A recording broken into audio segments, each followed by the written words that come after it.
All right, we're ready to resume. So I got to see her bed chewing that you had mentioned on Facebook. Also, I don't know if you saw, but I tagged you in my little blog about your question about doggy daycares. So obviously I'm quite opinionated on doggy daycares, but Tri-Point is better than a lot of them because their staff is slightly On Point is actually the name of it. Their staff is a little bit more educated in dogs. A lot of the girls there are going to college for like biology and like animal related stuff. But for a dog that gets easily overstimulated, unless that's just like you really need help with exercise, seeing her, I wouldn't love the idea of doggy daycare.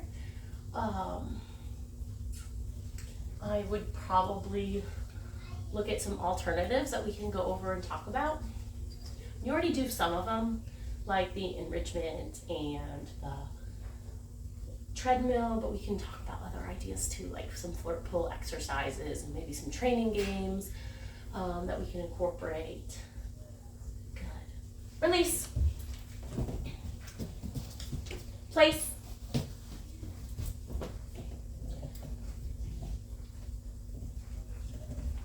Yes. So I know you've been doing a ton of training with her, and it looks like you've been doing a lot of research on the type of training. So I don't know if you already use marker words. Yes.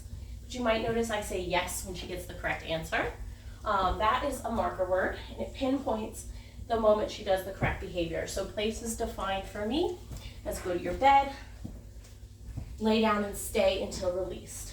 So, yes. So right now I'm going to start doing it with the door. I'm going to have distractions like my son and husband walking through here, and probably the cat coming back by.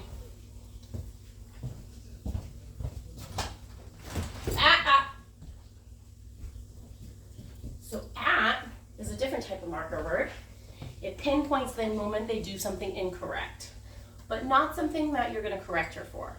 Just like you're trying, but you're on the wrong track. Try again. If she fixes herself when you say at, Otto. If she fixes herself when you say at, then she can get rewarded. So here's my cat as a distraction.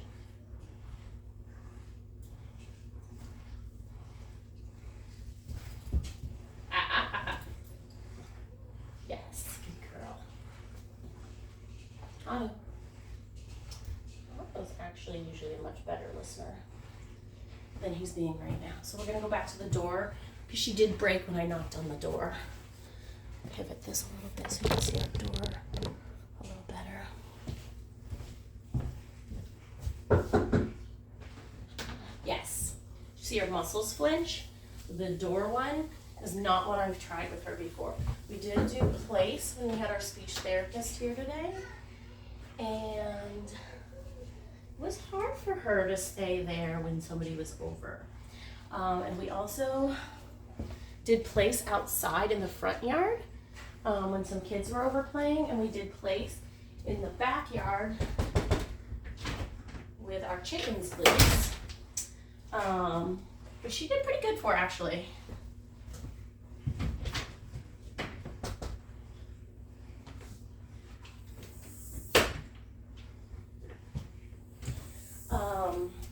I've been using just mostly her dog food because you mentioned you wanted her to kind of get an extra cup, or I should say scoop.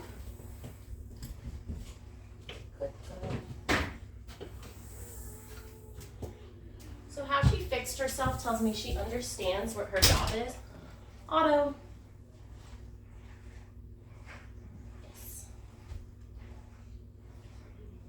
When I just place.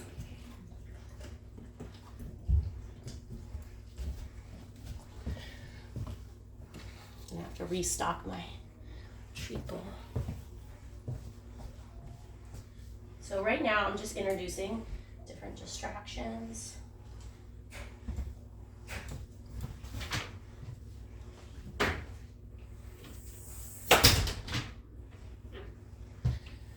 One thing she struggles with a little bit, and that's totally normal for a young dog, is if I see it and I want it, I'm gonna go get it. So I'm gonna let her make a decision here. And she broke, so I just fixed her.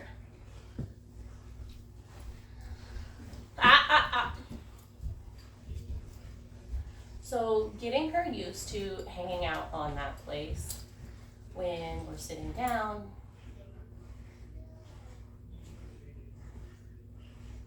While the cat's walking around, yes. While my toddler's walking around is very useful for kind of your work stuff. I don't know if I said it in the last video, but I did see what you meant about her chewing on her dog bed. And she did it with our outdoor patio furniture cushion. She was like trying to like tear it off the top. And so I just told her no and give her correction. And she did try to go back to it one time, but since then I've just left it where she can reach it, and she hasn't gone back to it since. Yes.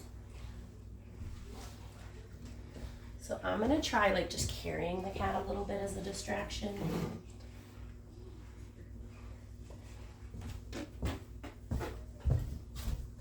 Yes.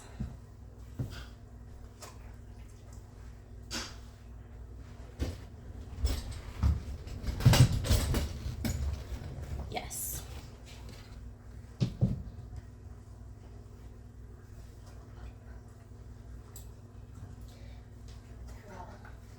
Try introducing going outside again.